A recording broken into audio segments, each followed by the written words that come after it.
Welcome everyone to the Demography Today lecture series, sponsored by the BBVA Foundation in coordination with LOMPOP project and the Spanish National Research Council. And we have the pleasure today to have Iñaki Permanyer, who is a Ramón y Cajal Research Fellow working in the Center for Demographic Studies in Barcelona since 2010. He's a mathematics graduate. He also earned a PhD in demography from the Universidad Autónoma de Barcelona in 2007. And before joining the Center for Demographic Studies, he worked at the Barcelona University Economics Department, the Institute for Economic Analysis as the Spanish National Research Council, and the Department of City and Regional Planning at Cornell University in the US. He has been awarded several research grants, including a Fulbright Fellowship, Juan de la Cierva and Ramón y Cajal Fellowships, and more recently, more important, a European Research Council starting grant. He has published more than 20 papers in leading journals, like the Journal of Development Economics, World Development, Population and Development Review, Demography, or Demographic Research. So for us, it's a great pleasure to have you here in this home that it was awarding you as well a Leonardo grant some time ago. So as usual, we have between 45 to 1 hour lecture, and then we will open the floor for questions. So, welcome. Okay. Don't know if you're familiar with this issue of lifespan inequality. Basically, the paper, it's pretty much a descriptive paper, looking at what's happening all over the world for like 65 years or so, since the 1950s to the present day, more or less. And in the first, let's say, 5-10 minutes, I'll try to convince you why this lifespan inequality might be interesting, right? Because I'm spending a lot of effort to try to, to explain what the trends are and what we observe within countries and between countries. So let me just briefly start mentioning what this lifespan inequality is. I don't know if you're familiar with this stuff. Maybe you're more familiar with life expectancy rather than lifespan inequality, right? Life expectancy, well, as you know, it's perhaps one of the most widely used indicators of health, right? And basically, when you make health comparisons and you want to say, where do we find like better health? It's in Spain, it's in Italy, it's in Norway, it's in sub-Saharan Africa, whatever. Basically, what we do is to just look at differences in life expectancy. Full stop, right? My point, well, not just my point. I mean, there's a lot of research and demographers working on the issue is that this is just an average life expectancy. I guess you know the definition, right? Basically, it's like the mortality conditions for a given year, and it's the amount of years that you're expected to live if the mortality conditions like prevailed forever and ever and ever all throughout your life, right? And that's an average, that's a number. That's basically disregarding like the shape of this age at death distribution. Basically, we're interested in the shape of this age at death distribution. And here I have, it's not like a very nice graph, but I guess it will make the point. And basically, I'm showing here like different length of life distributions for 3 completely different countries around year 2000. We have the examples of Niger, Brazil, and Japan. And, well, you can see that the shapes are completely different, right? You have the example of Niger with super high infant mortality rates. You see like at ages between 0 and 5, you have extremely high mortality rates for the children. You have non-negligible amounts of adult mortality, right? Around the 25, 35, and 45, quite a amount of deaths. And then, well, at older ages, you have, of course, more and more mortality, but nothing to do with what we observe in other countries like Brazil or Japan, right? Basically, this is just to show you that, it's not just about averages. It's just that the shape of these distributions is completely different, right? We have, depending on the part of the distribution we're looking at, we have different levels of child mortality or adult mortality, animal mortality. And basically, in this study, we're interested in the shape of these things. So basically, what we do currently with comparing life expectancies is look at that. What are these red bars? Basically, these are the corresponding life expectancies, right? For Niger, we have like a life expectancy of 50. For Brazil, 67, and for Japan, 78. Okay, it's just a number, right? But in a way, we're getting rid of all these richness, right? We're sacrificing all these riches just to focus on these one point, and basically my point is what happens with this spread, okay? Well, this looks like a pretty technical stuff, pretty statistical. Why should I bother about inequality, right, on these age-adjusted distributions? And let me try to convince you somehow. Let me know if I succeed or not. There are different researchers arguing that this lifespan variation, the extent to which people die at different ages or not, whether this age-adjusted distribution is concentrated, it's not concentrated, makes a lot of difference as regards like the population heterogeneity. When you look at the health conditions in a given population, you have lots of inequality. Basically, it means that your population is pretty heterogeneous. You have you might expect that if there's a lot of heterogeneity, there might be groups which are pretty much disadvantaged, right, because they're dying very young, and other groups that are much more advantaged because they die at very old ages. So a priori, you might expect, we don't know, but it might be that when there's a lot of lifespan inequality, some unfair issue might be going on. Why is it that there's a group of individuals living so long and others dying so early?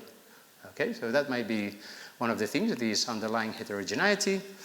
And then there's the issue of uncertainty. Uncertainty meaning that, of course, if there's a lot of inequality in this lifespan, imagine that you have a country or two countries with the same average length of life, the same life expectancy, let's say life expectancy of 70. But in one country, there's a lot of lifespan inequality, meaning that there's a lot of children dying young and a lot of people dying very old, but the average is 70. And compare that country with another country where you have all the deaths concentrated around the 70. So these are completely different scenarios, right? In this previous scenario where there's a lot of child mortality and very old mortality, there's a lot of uncertainty a priori, right? You don't know whether you're going to live very long or die very early or this kind of thing. And of course, there are scholars saying that this kind of variable can make really a difference in the way individuals behave, right? If there's a lot of uncertainty regarding your own death, you might make one decision or another. Maybe, if you're expecting to live, let's take me, I'm expecting to live, I don't know, at least 70, 80 years, right? So it makes sense for me maybe to go to college and have a university degree, or maybe have a mortgage for 30 years. Whereas if the opposite happens, if there's a lot of inequality, maybe says, well, who cares about university? Who cares about this stuff? Maybe I'm dying tomorrow, right? There's this huge heterogeneity going on, and this uncertainty might make an influence on how people behave, right? And there's this issue of perceived mortality. Do people realize about this mortality around them? And there's a lot of research saying that yes, people really perceive that. And this perhaps may be too long. I give you 1 minute to look at it. Basically, it's a quote from Richard Wilkinson speaking about the extent to which individuals are aware of the mortality surrounding them. And here in this example, he speaks about, imagine, two individuals, one with similar sized circle of friends. Imagine that they have, 20 friends. And one of them lives in a rich area, another one in a poor one. Basically, what this author says is that for every single death that the rich individual observed in his circle of friends, this poor counterpart will observe 2, 3, 4 more times these deaths occurring around his circle of friends. And this, the example of this circle of friends has to do with this idea that individuals really perceive that this is really happening. It's not just the INE, right, publishing these numbers. It's something that really individuals perceive.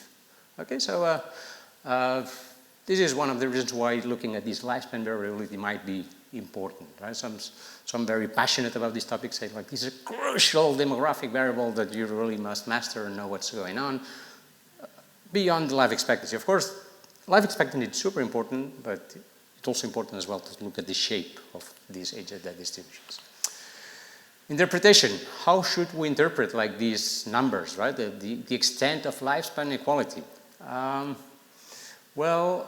Here I'm saying that very unequal length of life distributions might be indicative of an unfair state of affairs, meaning that imagine an extreme case where half of the population is dying super young, and the other half is dying very old, and something is going on, right? It looks pretty unfair that some individuals die so young and the others make it live much more years, right?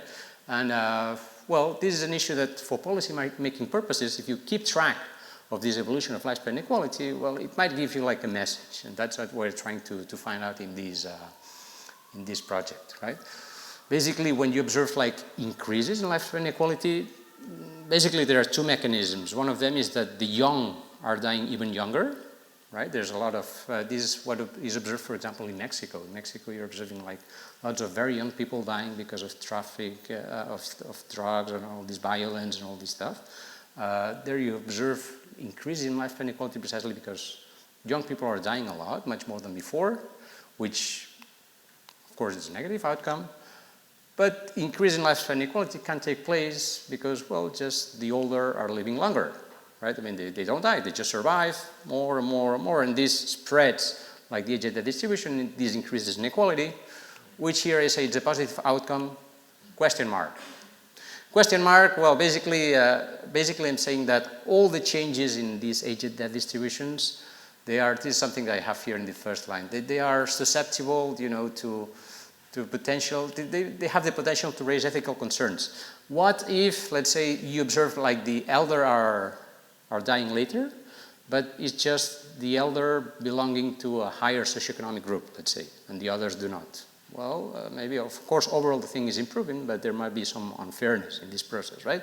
So basically I'm saying that, of course, everyone wants to live as long as possible, and when you observe like these changes, there are, fairness concerns. I mean, why is it that some die younger? Why is it that some groups are benefit more than the others? And there's a lot of issues in that regard. Okay, so I don't know if I manage, but basically this is what I'm going to study. I mean, trying to look at how life inequality is evolving in all world countries, in all world regions, and in the world as a whole. I'll look at these trends for like 6 decades and a half. So it's a pretty broad, frame. Okay, so very original outline, introduction, motivation. I'm going to talk just for a second about the data I'm using.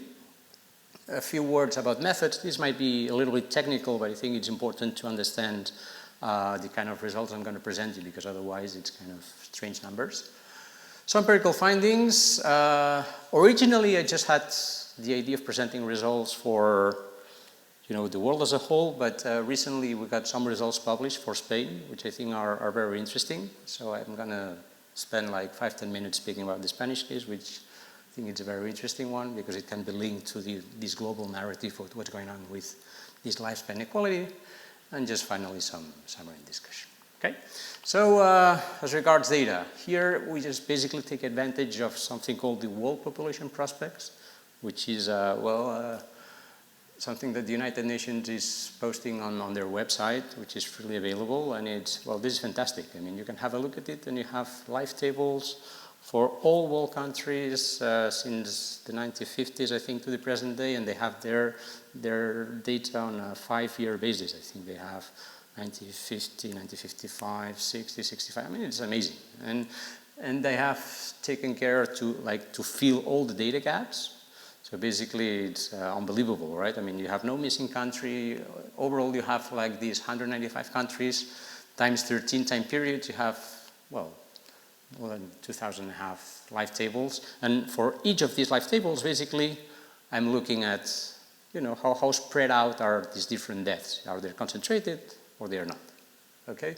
And since we have all these very rich data set, we can have, like the luxury of breaking down, the results for regions, right? You can just look what happens in high-income countries or East Asia or, Middle East or Sub-Saharan Africa and these kind of things. Because of course, 195 countries is very interesting, but then it's very hard to report what's going on. I mean, it's complicated, right? There are a lot of trends and stuff. So if you just average things up, you have a hunch of what's going on. And the idea as well is not just to look at these regions, but also the world as a whole. Imagine that the world is a single country, and you just look at the ages at which people die, and you want to look whether this distribution is more spread out or not. That's it. Issues on data quality. I mean, nothing's for free, right? This looks like a magical data source, but okay, there's a lot of cooking in there. I mean, it's not that every country for every year has the perfect data set. I mean, there are a lot of indirect methods you know, that these guys at the United Nations have been fitting models and stuff so that everything is kind of smooth. So there might be a risk that our results might be kind of not like the perfect result. Because again, I mean, yeah, it comes from inputted data, very often, not always, particularly in low-income countries. But the impression that we have making some robustness checks is that at least to have like the broad patterns of what's going on, it should be okay. I mean, when we compare it with other sources, like this human mortality database, we get like pretty consistent results. So we give some confidence to the database. I mean, we're interested like in international broad comparisons for many decades. So even if, if we get like a life expectancy of 75 when it was 74, well, we don't care that much, right? We're interested more in these broad brush patterns and all this stuff. Okay, methods. Basically, I'm gonna just spend some minutes on a bit technical stuff on how do we measure these inequality things, right? I don't want to scare you with these formulas. Basically, I'm presenting two kind of inequality measures. These are measures that are very much used by economists to look at income inequality, right? You might have heard of the Gini index or the time index. Basically, they look at how spread out an income distribution is. Basically, here I'm just doing the same. I'm not measuring like the dispersion of incomes. I'm just measuring the dispersion of the ages at which individuals die. But this is basically the same idea, right? Like this number gives you, the larger this number is, the more spread out like this age at that distribution is, and that's the meaning, right, of this index. I mean, it has no like intrinsic value. It's not, I mean, you get 0.2. What does it mean? I don't really know. But I mean, what's important is you use these numbers to make comparisons. Is it that we have more inequality in Africa or in Europe or what's happening over time? I think that's the richness of these measures, right? This is as regards the child, and then we have like the variance. Why I'm using like these two measures? Well, basically because this debate on how should inequality should be measured, it's like an endless debate. I mean, there are these guys that said we should use like absolute inequality measures. No, we should use relative ones. Basically, there are different normative approaches on how should we, compare how distribution, the shape of the distribution. And since this debate is not really settled, just say, okay, use the two of them, I mean, an absolute and relative, and try to see if there's some coincidence in the findings or it's different. Okay, these are the two measures. And what else? In this paper, we have considered 3 different age ranges. Like this A here, I mentioned here, if you look at the indices, it's basically the age at which I'm starting to look at lifespan variability. So if you go back to this previous graph that I was showing you before, basically, I'm looking at this lifespan variation for the entire age at that distribution, meaning from 0 to 100, which is the maximum that you have. But some research that has been done on this topic say, wait, I mean, child mortality is a completely different thing. So let's look at lifespan variability starting from, let's say, 15. So let's avoid what happens with the children. For high-income countries like ours, for example, there's almost no child mortality, so this is not really a big deal, right? So they say, let's look at what happens, let's say, from 15 onwards, right? So that's basically, I'm forgetting about this part and just looking at this part of the distribution. And then a third cut, it's at the age 65. 65, basically, it's the age of retirement in many high-income countries. And basically, it's the age by which, many studies, basically, they speak about the elder. They say the aging population, the threshold that it's usually used is 65. And we're also interested in looking at what happens at this lifespan variability for the individuals that have reached 65 or more, right? So basically, what I'm doing is look at dispersion of these distributions, but just cutting here, right? 65 onwards. So this is what I had in these crazy formulas here. 3 cases: entire lifespan, adult mortality, and elder mortality. Okay? What else? Yeah, inequality decompositions. This is a bit technical again, but basically maybe you have heard of what's called these additive decompositions of inequality, where basically you can say that the inequality that you observe in the world is due to inequality happening within countries, inequality happening between countries. Okay, and these 2 measures that I chose before, the style index and the variance, are very nice because they can be written down exactly like that. You can say overall inequality, it's the sum of these two components, what they call the between components and the within component, which is very nice to interpret. It's very nice to interpret because basically the between component basically is to say, okay, let's forget about what the differences within countries. Just take the average for each country. The average in each country is life expectancy. Okay, life expectancy in Spain, I don't know, 80 years? I don't know, whatever. The life expectancy in France, life expectancy in all world countries, and basically compare these life expectancies between countries. This would be like the between component. And then the within one, you just look at what happens, of course, within countries, right? Within Spain, what's going on? I mean, there are children dying, there are very old people, and basically the nice thing about this is that, yeah, you can have like this very nice decomposition. And very often, you know, you've heard about these debates on, let's say, well, why are we interested in that? You've heard of the debates on globalization, right? What's going on in the world? I mean, where are inequalities going? And with this kind of decomposition, we can say, well, this global inequality that we're observing in the world, is it driven by differences across countries or within them? I think it's very informative in that regard. So that's the reason why we have used like this measure, right? So 3 key concepts I just wanted to highlight. Again, within country inequality, between country inequality, and here global inequality, I refer to, you know, the whole world as if it was like just one country. And even using like this measure, basically it's the sum of the previous 2. Okay? These are the compositions. And just one more technical slide, forgive me. Contractual analysis.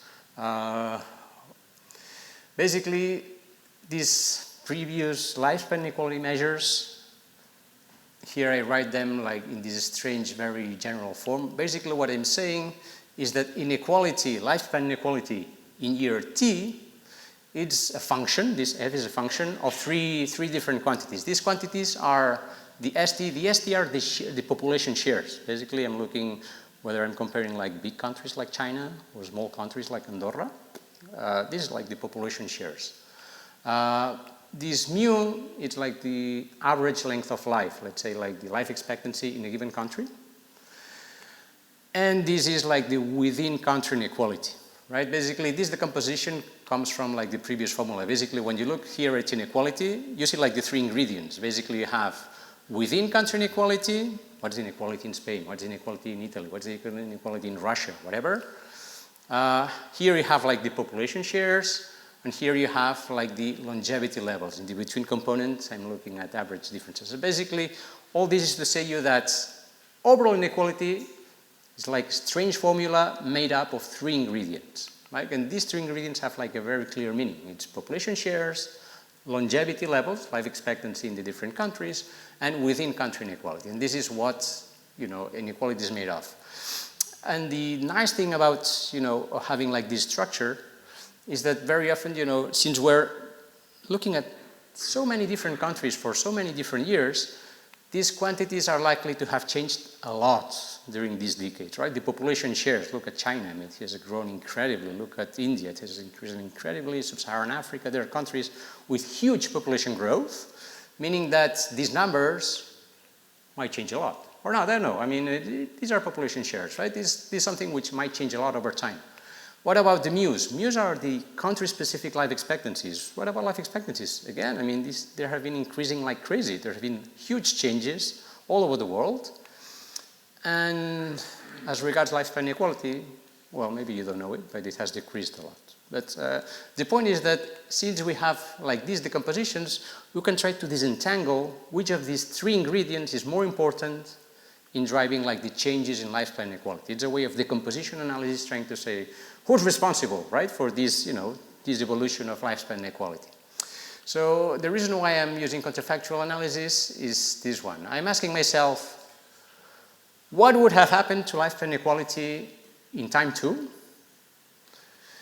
if we held constant one of the 3 quantities that appear in the inequality index at its earlier time 1 value and allow the other 2 to take their later time 2 value? Is that more or less clear? Basically, these are 3 variables. I just move 2 of them and keep the 3rd one fixed. And basically compare inequality in time 2 with this counterfactual inequality. This is not real inequality. This is something I'm inventing, but just imagining what would have happened, right, if population growth didn't change like the population shares of the countries. Or what would have happened if longevity had not increased or decreased, or what would have happened if lifespan inequality within countries had not changed. So this is a way of trying to factor out, to disentangle, the influence of these three factors, which again, I think it's important, right? So basically, I create like these C1, C2, C3. C1 is C for counterfactual. Okay, this counterfactual, the first counterfactual is to see what would be like the lifespan inequality in year 2 if we held constant like the population shares, no population growth. That's one hypothesis, right? The same for the second counterfactual, I'm fixing longevity and time 1. And the third counterfactual, I'm just keeping fixed like the lifespan inequality within countries. That's very simple stuff, but it's important to understand what's coming later. Okay, so done with methods, so let's go to the results. So results, I'm crossing fingers. Oh, it looks nice. I was in my computer, it looked terrible, but here it's more or less okay. So basically, remember like the first slide with these age at death distributions for 3 countries? Well, these are like the age at death distributions here for 4 periods, 1950s, 1970s, 1990s, and 2010. For the world itself here at the bottom, and the different regions. Here's CA was Central, what was that? Central Asia thing, Latin American, Caribbean, this was Sub-Saharan Africa, East Asian Pacific, Middle East and North Africa. This was the group of Sub-Saharan African countries with high HIV prevalence. This is high income countries and South Asia, and here the world as a whole, right? And you look at the shape of these things, and a lot of action has happened during the last decade, right? I mean, there's a lot of change. If you look, for example, in the 1950s, which is this gray, which is clearer in shade, you can see like the shape, it's huge mortality rate for children. You see like the shape of this super high mortality rate for children in the 1950s. It happens everywhere, except in high-income countries, which had much lower child mortality rates. But for the other regions, I mean, this is the age range for which we observe like the higher mortality rates as opposed to adult ones, right? What happens, as decades go on and we observe like improvements? Of course, like, child mortality is reducing. You can see that everywhere. And the distribution is moving more and more to the right, okay? This happens everywhere. There are some regions like Central Asia and I think it was, these Sub-Saharan African countries where there are some stalls. I mean, when you look at 1 year to the other, for example, here, there's a slight change in 20 years. Some people say that this is because precisely this HIV/AIDS that has deterred like these improvements in length of life distributions. Well, whatever. I mean, huge change. This is just like the descriptive part. There's no inequality measure. They just look at the shape of the distributions, and here I'm just basically summarizing all these things that I told you, right? That there has been like huge changes. And it looks like as longevity is increasing, longevity here is measured like by the mean of this distribution, right? By life expectancy, which is not depicted, but you can imagine that it's increasing over time. This longevity is increasing. If you look at the shape of these distributions, they become more and more concentrated, right? Let's look, I don't know, whatever, here in the world. Originally, there are lots of deaths for children and less deaths for the adults, and here most deaths are concentrated around this interval between 60 and 90, let's say, right? So more and more. And well, this is the first thing I try to look at, compare for all world countries, what's the relationship between this longevity and this lifespan inequality. See what the pattern was, okay? And here lots of things are happening. This is what we have here. There are a lot of things. What do we have here? Here in the first column, we have the results for the tile index. Remember, this relative inequality measure I showed you before in this column here. And here in the other column, we have the results for the variance, an absolute inequality measure. I try to be as exhaustive as possible, okay? And in all these graphs, basically what I'm showing in the horizontal axis is this longevity indicator, this average length of life for these life tables. And in the vertical one, trying to look at inequality. Okay, so if you look at the, and here why do I have like these three different rows? Basically I have the three different rows because I'm either looking at the entire lifespan distribution or the adult lifespan distribution, those above 15, remember? Or those above 65, just concerned about the retired, okay? And you have like very different stuff. If you take like the entire lifespan distribution, you can see either for the tile index or the variance that the higher the longevity, so the higher the level of life expectancy, the lower the corresponding life expectancy. So deaths become more and more concentrated around this model age of death. And this is happening here. I was trying to color like the evolution of different regions. Remember like the previous regions that we had before? So trying to look how these different regions move around in this space of inequality and longevity and so on. And basically you're observing like the same kind of trajectory. I mean, there's no much scope for variation. I mean, there's the cloud of points, it's pretty tight. And basically you're observing like this downward trend, okay? This as regards like the entire lifespan distribution. What happens? We just look at adult mortality. Just forget about the children and look at the lifespan variability for those 15 plus. Well, for the tile index, again, we observe like this negative relationship, but maybe it's not as strong as before. You see like there's more variability for the tile index. And when you, rather than using like the tile index, you take like the variance, like an absolute inequality measures, well, there's something going on here. You observe like first some declines, but then some stalls. I mean, they're no longer declines. In these regions, there are more and more increases in longevity. I mean, people tend to live on average more beyond age 15, but there are no further improvements as regards like the concentration of ages at death. I mean, there's like these stalls. And even if you look closely, for example, in this region, which is the region of high-income countries like ours, you observe like even some increases in lifespan inequality.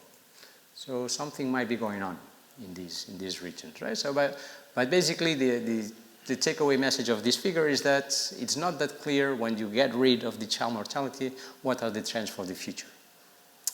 And when you look at those above 65, and then you observe like a completely different pattern. Here you're observing that, well, individuals tend to have higher and higher levels of life expectancy above age 65, but in this case, lifespan variability is increasing over time. And this was a surprise originally to us. Now we are used to the result, but originally we thought, well, that was really a surprise. I mean, because overall you observe like these declines, but this is just the opposite. When you look at how dispersed like these length of life distributions are above 65, you observe that as time goes on, you have more and more longevity, but more dispersion, which means that basically, again, these populations are more heterogeneous.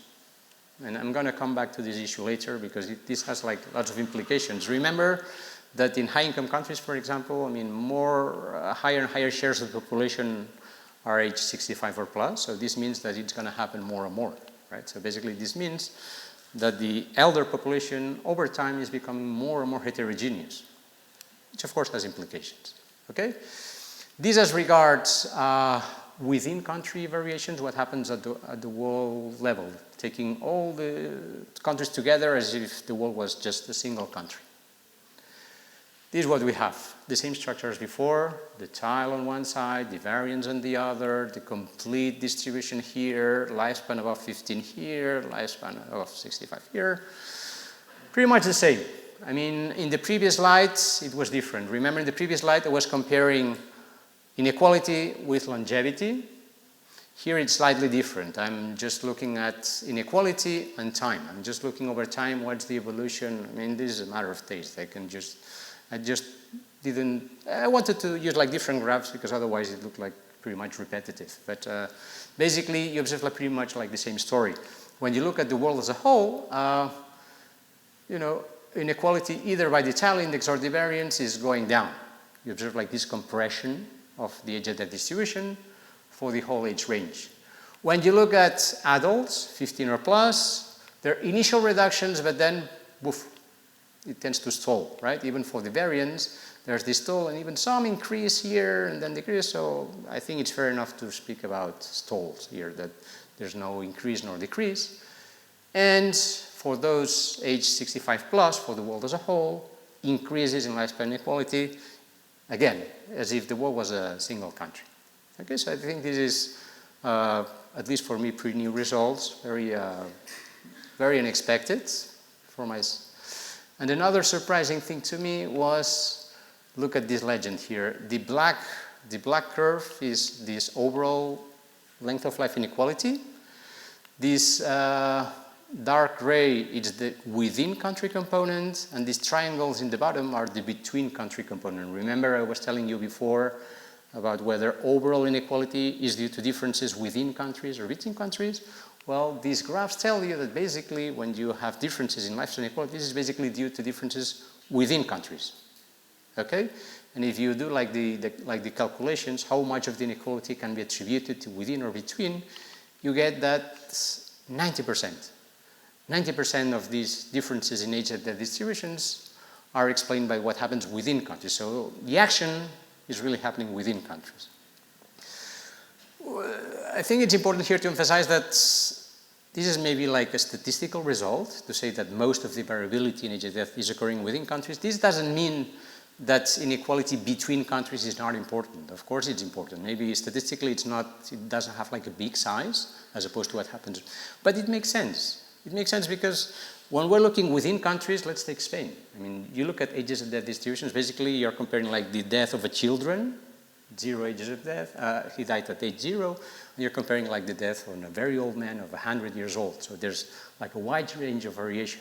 When you're looking at the between component, remember that the between component is comparing life expectancies. So the differences between life expectancies between countries, basically you're comparing life expectancy of 80 in Spain, of 81 in Italy, of 79 in France. The differences are not that large. Even if you compare with sub-Saharan Africa that maybe have life expectancies of 60-something, I mean the difference between 60-something and 80-something is not as large as what you observe within countries, right? You have children dying, you have very old people, so basically it's like a statistical artifact if you want. But I mean it's good to know, I mean to have this thing quantified. But again, the fact that the between component is not that large statistically, I mean, it doesn't mean that it's not important, right? And if you zoom in and you just look at the evolution of the between component, here you observe that it's declining, but then it increases again and then slightly declines. And some scholars have said that these increases here in between country inequality might be attributed to the collapse of the Soviet Union, for example. That's one explanation. Or the spread of HIV/AIDS in sub-Saharan Africa. That's, make like the differences between countries larger. Who knows? I mean, again, the numbers are not very large, but there are important processes going on behind that. Okay? Okay, this is like the evolution of all these global ones. What about, remember, the counterfactual analysis, where I was trying to disentangle, remember all this stuff, from this evolution of lifespan inequality, how much of these lifespan inequality trends can be attributed to changes in the population shares, changes in longevity, changes in within country inequality. That's what I was doing in this analysis. What you have in this table, basically, again, it's the different time years. Here I have the evolution of the tile index. Over time, these are like the real values. It starts at 0.26 and then gradually goes down. I mean, these numbers are these numbers here. You see, this is 0.25. And here is its point, I don't know what. So basically, this black line here has been plotted with these numbers. Okay? And the same for the tile with 15 plus and 65 plus. Okay, these are like the real values. And here in these following 3 rows, I have like the 3 counterfactuals. I'm asking myself, what would have happened to this global lifespan inequality if I had kept fixed like the population shares? I mean, there was no population growth, just keeping like the shares as they were. Bam, I get these results. What would have happened if longevity had not increased in these countries? So I get these results. And what would have happened if within country inequality had not changed? And I got like this set of estimates, right? And the idea now is to compare like these 3 counterfactual trends with the real one. And I know it's kind of late, it's hard to see like the meaning of these numbers. But if you compare, let's say, like the real one with these 3 counterfactual trends, you see that, I mean, these first 2, constant population and constant longevity, basically, they don't make that much of a difference. I mean, the real trend and the counterfactual ones are more or less the same.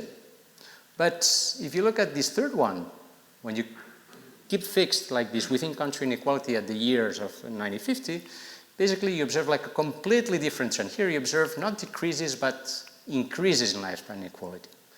Right? If you plot like these different trends, basically these two are pretty much similar to the original one, and this is completely different. So basically, my interpretation of this trend is that the action is in this third factor. I mean, the one that is really driving all these changes is this within country inequality that has been changing a lot in all these countries, right? And this happens for the entire age at distribution, for those 15 plus, for those 65 plus. I mean, basically, it's always like this third counterfactual, the one where I'm not moving like this within country inequality, where you got like the most astounding result. So the conclusion would be that these changes in lifespan inequality are having driven by changes what happens within those countries. Population growth, who cares? I mean, it has not been important. Changes in longevity, not big deal. I mean, there have been some changes, but I mean, the big part of the story is within country inequality. Okay? So this is, again, it's a bit cumbersome. We have this for the tile. I have exactly the same results for the variance. Don't want to bother to bore you with these technical things, but it's basically the same conclusion. So now the thing would be, okay, so the action is really happening within countries, okay?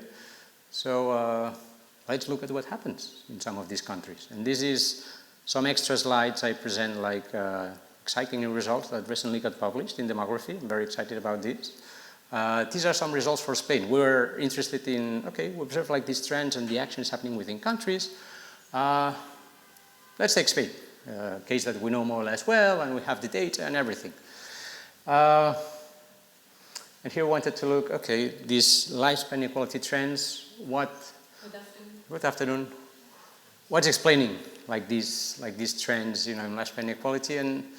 And here maybe we could debate on what are the factors explaining differences in lifespan variation. Maybe we could find a lot of explanations, but for example, in a high-income country like Spain, child mortality is not really an issue, right? So, I mean, the first candidate that came to our mind, and maybe to yours as well, is this issue of social class.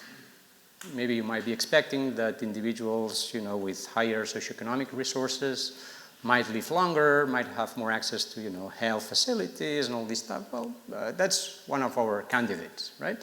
So what we did is to look at this evolution of length of life expectancy and lifespan variability by educational group in Spain for the last more or less 50 years or so.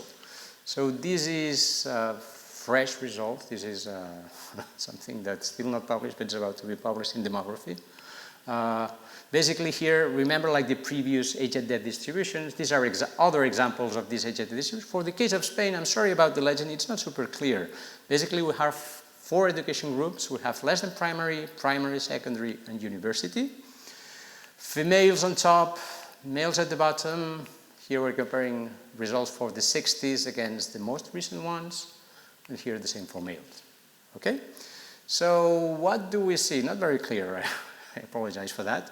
But basically the story here is that in the 60s, there were not many differences as regards length of life distributions by terms of age. If you look at the shape of these curves, it doesn't make that much of a difference to have college education or secondary education or primary education. I mean, the patterns in which, you know, individuals died at that time of our history, I mean, was pretty much the same. I mean, there was a slight advantage of university-educated people, but the differences were not so large. And what we have like 50 years later, 2012, 2015, is that it's not super spectacular, I agree, but I mean, the shape of this curve, if you see there's some kind of a gradient. You see like this red curve belonging to less than primary is, you know, is more distributed to the left, right? And the other one, the one for the college educated, university, it's more to the right, meaning that these individuals are living longer, okay? This is true for females and especially for males. If you look at males, I mean, the gradient, the differences between these two curves is even larger. Okay, these are like the descriptive part. What about our indices, about longevity, inequality? What happened when we apply these techniques like to these distributions. These are life expectancy levels over time. Okay, so basically we're plotting for these different years life expectancy for females and males by different education groups. And again, we're very excited to show these results because it's pretty new, and I think it's kind of interesting and worrisome. Why worrisome? Look at the shape of these curves over time. I mean, you can see that in the 1960s, the differences in life expectancy across groups, well, it was there. The highly educated had slightly advantage over the others, but over time, yeah, they're spreading out. I mean, in the most recent time period, the gap, life expectancy gap between these education groups has been widening, and spectacularly for men. If you look at men, I mean, the difference is huge. See that? That's speaks about this divergence across these socioeconomic group, these educational groups. These as regards longevity, and for lifespan equality, it's not super clear, I agree. But basically, what I'm plotting here on the vertical axis is the tile index, again, so the length of life inequality, whether these deaths are more or less concentrated. And here we have like the different education groups, less than primary, secondary, and university. The red figure, it's like for the 1980s, and the blue one is the most recent one. And basically, more or less, the pattern that we observe is that the college educated, the university educated, tend to decrease the amount of lifespan inequality. So not only they live longer, but the distribution of their deaths is more and more concentrated. And the opposite happens for the less educated groups. The less educated groups not only live much shorter than the higher ones, but there's more dispersion on these age and death variability. Okay? This for Spain, and this comes from this other paper I mentioned. This is a comparison for the US. Here they have this issue of racial issues with blacks and whites, females, males. The story is pretty much the same in the US. Basically, you observe that the college-educated get more and more concentrated age and death distributions, and the less educated have more and more dispersed, more uncertainty, more heterogeneity in those groups, right? So basically, I'm trying to summarize like these findings in this diagram. In this diagram, basically, I'm plotting here like the socioeconomic status groups. Let's say the low group, the medium group. This is a simplification, okay? Let's say like the low educated, medium educated, the high educated, or the lower class, middle class, high class. Basically, in the case of Spain, we observe something like that. Basically, it means when I'm plotting longevity, basically it says that everyone is improving, but some improve more than others, right? This is like what we have here. And as regards lifespan inequality, we observe that high socioeconomic status groups, they tend to decline the amount of lifespan inequality. So the distribution of the age at death becomes more and more concentrated, and the groups with low socioeconomic status tend to have more and more lifespan inequality. And basically that's the summary of what we found in Spain. And curiously, there are not many studies looking at these things because apparently it's very hard to get from the mortality records. It's not easy to find socioeconomic status variables. I mean, for us, it was super hard to get like these education variables. We found one study in Denmark. We found one study for Finland, I think, another one for the US. These are like the 3 countries we found where we could look at this evolution over time. And pretty much, I mean, the findings are in that line. That's what we're observing. So I think this is, I think it's an interesting finding, but again, I think it's kind of worrisome. Worrisome because it means that there's like a divergence in terms of health by socioeconomic strata, meaning that the highly educated or the more resourceful individuals not only tend to live longer, but there's less uncertainty, and the other ways goes for the less educated or the less socioeconomic status. So there's really this divergence is taking place in at least in these few bunch of countries. I don't know what's happening in the other parts of the world, but and even for the US, I mean, in the US it's amazing. I mean, for the US, they are not observing increase in life expectancy for the low educated group. It's just it's declining.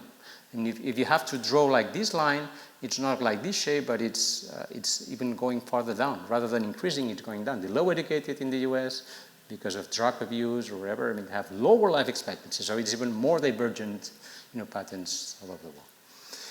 Okay, so this is what we found within countries. I have some more slides, but I think I've been talking too much.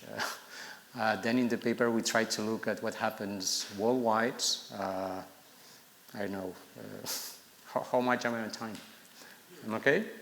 Okay, so maybe I just skip that part. Basically, if you are interested, I can have a look at it. But basically, I try to, to replicate like this analysis for the different world countries. And here, the socioeconomic status groups was based on income. I was looking at GDP of countries and to see whether high-income countries or low-income countries were improving faster or not than the other ones. This is what I got, right? Basically, here we have like the GDP of countries ordered from poor to rich. And here I'm comparing, let's say, life expectancy, right? And you see this is results for the 1950s and 2010. And if you see like the slopes of these two curves, they look as if they are converging. I mean, the richer you are, at some point these lines cross. So basically, this says that rich countries have improved, but not that much as the poorer ones. If you look at the gap between this point and this point and this point and this point, basically, poorer countries have been improving faster than the other ones as regards the complete lifespan. But if you look at lifespan above 65, just looking at the retired individuals, it's the other way around. You observe like this diverging pattern, meaning that between countries, let's say, there's like this divergence, like the rich countries are increasing the longevity of the elder much faster than poorer countries do. Okay, so again, this speaks about divergence as regards, the individuals about 65 or plus. And well, this is a mess. Maybe I just skip that part. Basically, I'm looking at the same idea, looking at how changes in lifespan inequality. And here, depending on the measure and this and that, I got all the results you want. If you want convergence, I have convergence. If you want divergence, I have divergence. I mean, there's no consistent findings all over the place because it pretty much depends on the choice of the inequality measure. It depends on whether you're looking at the whole lifespan or not. But if you like the variance, basically you tend to find divergence, which is kind of worrisome again. Basically, it speaks about more and more differences across countries. So let me finish just with a couple of slides. Basically, this is summarizing the results of this talk, right?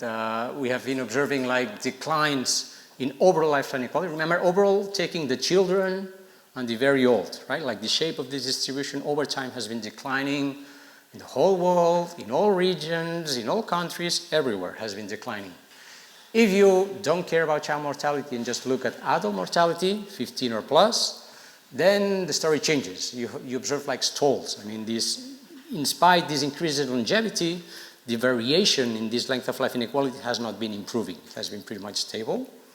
And surprise for me and my colleagues is to find that if you look at lifespan inequality for those 65 plus, all over the world, for all regions, for all countries, you observe like increases in lifespan inequality together with increases in longevity. So basically this means that this elder population is becoming more and more heterogeneous, both within and between countries.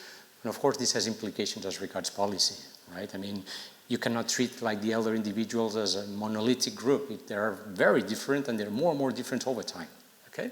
So this is one of the conclusions of the study. Another one was this importance of this within and between. Basically, we saw that the action is happening within countries, not between them. Not meaning that it's unimportant, but I mean, in statistical terms, the action is within countries. And when we look at specific countries, what's happening within, remember the case of Spain, of this few bunch of countries, we're observing like these, for me, worrisome patterns, right? That we see that like the high socioeconomic status groups, like the highly educated, they have larger increases in longevity and decreasing lifespan inequality. They're more homogeneous, right? Whereas the low socioeconomic status groups, they experience less improvements or even declines in the US, as I said before, and increases in lifespan inequality, so more heterogeneity, more uncertainty, and more precarity in general, okay?